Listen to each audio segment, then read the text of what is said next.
चलिए सुनते हैं नवजीवन की कहानी। बुक स्टॉल पर नई रीडर्स डाइजेस्ट देखते ही रोनित की बाँछें खिल गई।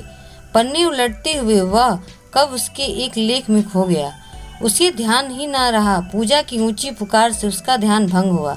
रोनित आओ, बहुत चटपटे गोलगप्पे हैं। मैं तो 8 खा चुकी हूँ, तुम भी लो। ये भैया थोड़ा पानी डालना। कहते हुए पूजा ने अपना दोना आगे बढ़ा दिया।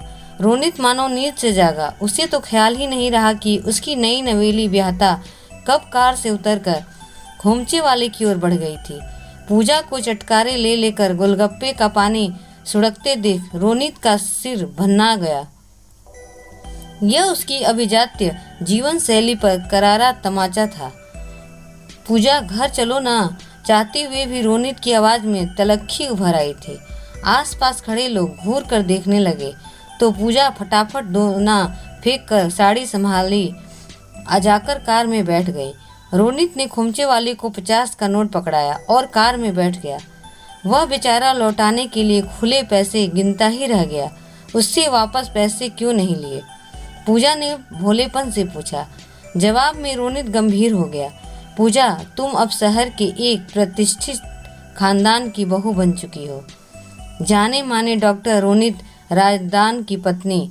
इस तरह सड़क पर दोने चाटती अच्छी नहीं लगती। लेकिन मुझे गोलगप्पे पसंद है। पूजा की हसरत भरी नजरें अब भी पीछे छूटते जा रहे खोमचे पर टिकी थी। गोलगप्पे और खाने व थोड़ा चटपटा पानी पीने की हसरत मन में दबी रह गई थी। कितने गंदे हाथों से ये लोग बनाते और खिलाते हैं। इतना अनहाइजीन फूड खाकर तुम बीमार हो जाओगी। रोज मैं अस्पताल में ऐसे 50 मरीज देखता हूँ। पूजा को रुआसा होता देख रोनित नरम पड़ गया। नई गाड़ी और नई बीवी के सम्मुख मर्द वैसे ही बिछा जाता है।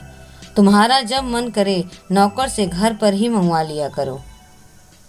पूजा कहना चाहती थी कि उसमें यह लजीज स्वाद और मज़ा कैसे आ पाएगा, पर संकोच के मारे चुप्पी साध गई। पूजा एक उच्च मध्यवर्गीय परिवार से थी। इस तरह के परिवारों में पैसों की कोई तंगी नहीं होती, लेकिन इतना भी नहीं होता कि इंसान बिना सोचे समझे अंधाधुंध पानी की तरह पैसा बहाए। संक्षेप में वह जमीन से जुड़ा रहता है। लेकिन राजदान परिवार कुलीन रईस परिवार था। पूजा के पारिवारिक स्तर से कई फायदान ऊपर। एक शादी में रोनित ने उसे देखा तो उसकी खूबसूरती और मासूमियत पर रेज उठा। माँ ने भी थोड़ा नाकुर नुकुर के बाद ठीक है, घरेलू सी लड़की है, दबकर रहेगी सोचकर उसकी पसंद पर अपनी स्वीकृति की मुहर लगा दी। वैसे भी उन्हें अपनी क्लब पार्टियों आदि से फुर्सत ही कहाँ थी। 2 वर्ष पूर्व पति की मौत के बाद तो वे घर गृहस्थी की जिम्मेदारियों से पूरी तरह मुक्त हो गई थी। बल्कि 2-3 सोसाइटियों की सदस्यता उन्होंने ग्रहण कर ली थी। वे महिलाओं के उस वर्ग का प्रतिनिधित्व करती थी जिनके लिए समाज में फैली बुराइयों के सम्मुख अपने घर परिवार की समस्याएं अत्यंत तुच्छ स्थान रखती थीं। पूजा 1-2 बार उनके संग कुछ सभाओं में गई तो उसे उनके भाषण का एक शब्द भी पल्ले नहीं पड़ा। माँ ने भी भैंस के आगे बीन बजाना व्यर्थ ही समझ उसे साथ ले जाना बंद कर दिया। नौकरों से ज़्यादा घुलना मिलना न माँ को पसंद था न रोनित को। समय काटने के लिए पूजा ने कुछ कलात्मक वस्तुएं बनाकर घर को सजाना चाहा, जो उसने best out of waste course में सीखा था। तो रोनित ने उसके टेस्ट को देखकर नाक भौं सिकोड़ ली। देश विदेश से एकत्रित अपने दुर्लभ कलात्मक नमूनों के सम्मुख उसे पूजा का यह हस्तशिल्प बेहद गंवारू लगा। खिन्न पूजा ने अब अपने आप को पाक कला में डुबो लिया। घंटों मेहनत करके वह तरह तरह के पकवान बनाती और मेज पर सजाकर रोनित का इंतजार करती। मरीजों से जूझता थका मांदा रोनित देर रात तक लौटता। उन्नीद अवस्था में ही वह कौर मुंह में डालता और फिर जाकर बिस्तर पर ढेर हो जाता। पूजा को माँ की सीख की पति के दिल का रास्ता उसके पेट से होकर जाता है। खिल्ली उड़ाना प्रतीत होता। वह बुझी बुझी सी रहने लगी। उन्हीं दिनों रोनित को एक सेमिनार में भाग लेने मनाली जाना पड़ा। उसने पूजा को भी संग ले लिया। कई डॉक्टर सब परिवार थे, अतः उन्होंने एक बस कर ली। रास्ते में गिरते बर्फ की खूबसूरत छटा को देखकर पूजा बच्चों की तरह किलक उठी। वह बार बार रोनित को बस रुकवाने का आग्रह करने लगी। वह बर्फ को छूकर देखना चाह रही थी। देश विदेश घूम चुके रोनित को उसका यह बचपना सुहा नहीं रहा था। वह साथी डॉक्टर से किसी पेचीदा केस के बारे में वार्ता करने लगा। तभी पूजा ने ड्राइवर से टॉयलेट जाने के लिए बस रुकवा ली। 15 मिनट बाद भी जब वह नहीं लौटी तो रोनित उसे देखने बस के पीछे गया। वह यह देख हैरान रह गया कि अत्यंत उल्लासित पूजा ढेरों बर्फ के गोले बनाने में व्यस्त थी। आक्रोश में रोनित फट पड़ा। पूजा के हाथों से गोले झटक फेंकता हुआ वह उसे बस में ले आया। दहशत और अपमान के अतिरेक से पूजा की आंखें डबडबा आईं। वह बस में उपस्थित लोगों की सहानुभूति और उपहार का पात्र बन गई थी। फिर पूरे रास्ते वह नजरें झुकाए चुपचाप बैठी रही। उसे गहरा सदमा लगा था। तब से वह खोई खोई सी रहने लगी थी। हंसना, किलकिलाना, रूठना, चहकना तो दूर, रोनित उसके चेहरे पर मुस्कान देखने के लिए भी तरस गया था। इसी दौरान पता चला कि पूजा गर्भवती है।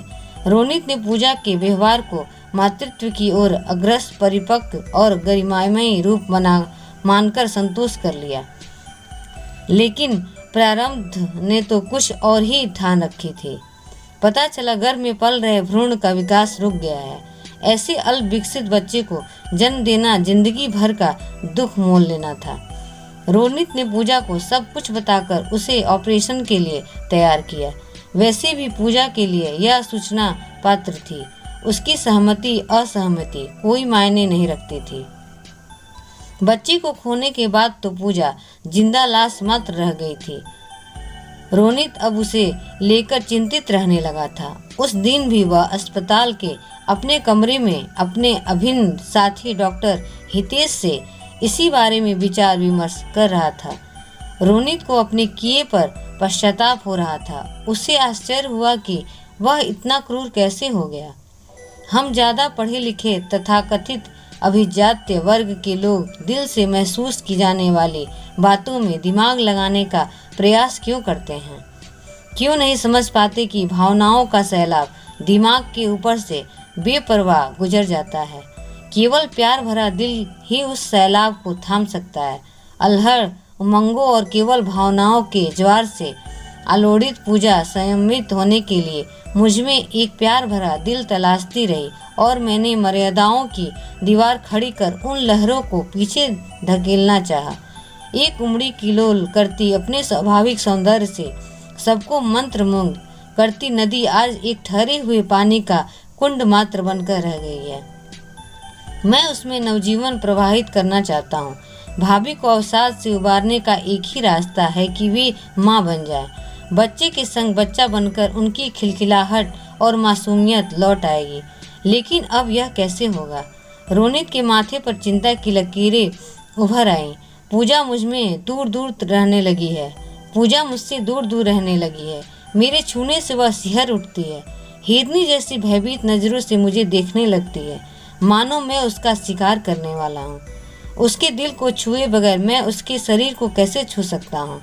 नहीं हितेश, नहीं, मैं अपनी पूजा के संग बलात्कार नहीं कर सकता। तभी बाहर शोर शराबा होने लगा।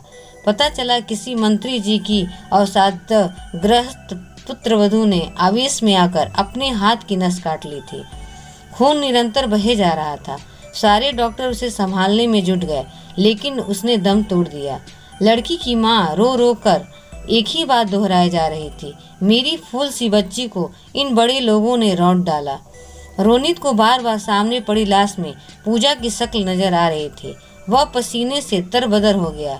हितेश ने उसे घर जाकर आराम करने की सलाह दी। रोनित घर पहुंचा तो पूजा उसे कहीं दिखाई नहीं दी। घबराहट में उसने पूजा पर पूरा छान मारा। पीछे दलान से उसे खिलखिलाहटों की आवाज़ सुनाई दी तो वह तुरंत उभर भागा। उधर भागा। पूजा गीली मिट्टी में बैठी थी और एक छोटी सी बच्ची उसके पांव पर मिट्टी को रख रख कर घर बना रही थी।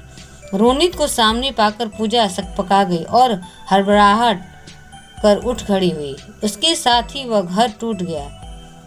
बच्ची बुक्का फाड़ कर रोने लगी और गंदे अंकल कहती हुई एक ओर भाग गई। ये टिनी है, माली काका की पोती, छुट्टियों में आई हुई है, साथ खेलने की जिद करने लगी तो मैं अभी पाँव की मिट्टी धोकर आती हूँ, आप अंदर चलिए। पूजा को रोनित की नाराजगी का खौफ था और अपराधी खड़े रोनित को अफसोस था कि न चाहते हुए भी क्यों उसके हाथों कुछ न कुछ अनर्थ हो जाता है। अगले दिन भी रोनित का अस्पताल में मन नहीं लगा तो वह जल्दी ही घर लौट आया। बाहर से ही उसे कमरे में टिन्नी की उपस्थिति का आभास हो गया था, लेकिन अंदर का दृश्य देख वह सन्न रह गया। एक गंदे से पप्पी को हाथों में उठाए टिन्नी उससे पूजा को गुदगुदी करवा रही थी। वह गंदा पप्पी कभी पूजा को पंजा लगाता तो कभी चाटता और पूजा हंस हंस कर दोहरी हुई जा रही थी। टिन्नी फेंको इसे बाहर। रोनित स्वयं को रोक नहीं सका और चिल्ला पड़ा। घबराई टिन्नी के हाथों से पप्पी छूट गया। इससे पहले कि वह बुक्का फाड़कर रोना आरंभ करे, रोनित ने उसे गोद में उठा लिया। इतने गंदे पप्पी के संग खेलोगी तो कहीं बीमार हो जाओगी। हम तुम्हारे लिए एक अच्छी नस्ल का पप्पी ले आएंगे। शाम को रोनित टिन्नी और पूजा को बाजार ले गया। अपने एक परिचित से उन्होंने एक प्यारा सा पप्पी खरीदा। टिन्नी ने हाथों हाथ उसका नामकरण भी कर दिया, टम्मी। टिन्नी का उत्साह देखते ही बनता था। वह लगातार टम्मी से बातें किए जा रही थी। पूजा भी खुश नजर आ रही थी। रोनित ने एक जगह कार रोक दी। यह शहर का सबसे प्रसिद्ध चाट वाला है टिन्नी, मेरा तो मन चाट खाने को कर रहा है। हुर्रे, मेरा भी, चलो आंटी। टिन्नी पूजा का हाथ खींचते हुए ले गई। तीनों ने भर पेट चाट खाई। अब तो यह रोनित का सगल बन गया था। वह लगभग रोज ही ऑफिस से जल्दी घर लौट आता। तीनों या तो लॉन में टम्मी के साथ खेलते या घूमने निकल जाते। टम्मी टिन्नी और पूजा से खूब घुल मिल गया था तो दूसरी ओर पूजा भी रोनित से फिर से खुलने लगी थी। उस दिन मौसम बड़ा सुहावना हो रहा था। आसमान में ठहरी बूंदें कभी भी नीचे बरस सकती थी। टिन्नी टम्मी को पास ही के पार्क में सैर कराने ले गई थी। पूजा रोनित का इंतजार कर रही थी। उसके आते ही वह उसे टम्मी की दिन भर की शरारतों का ब्यौरा देने लगी। एक माँ अपने शिशु की मासूमियत हरकतों का पति के सम्मुख विवरण पेश करते हुए जिस तरह उल्लाह से बौरा जाती हैं, बिल्कुल वैसी अवस्था इस समय पूजा की थी। वह क्या कर रही थी रोनित को कुछ सुनाई नहीं दे रहा था। जब दर्शनेंद्रिय अत्यंत सक्रिय हो जाती तो श्रवणेंद्रिय व अन्य इंद्रिय मंद पड़ जाती हैं। रोनित को नजर आ रही थी तो बस हवा के वेग से पूजा के चाँद जैसे चेहरे पर झुलता लट, काजल से सजे उसके फैलते सिकुड़े नयन, धनुषाकार भौं और गुलाब की पंखुड़ियों से खिलते बंद होठ। तभी हवा का एक तेज झोंका अपने संग पानी की बौछार ले आया।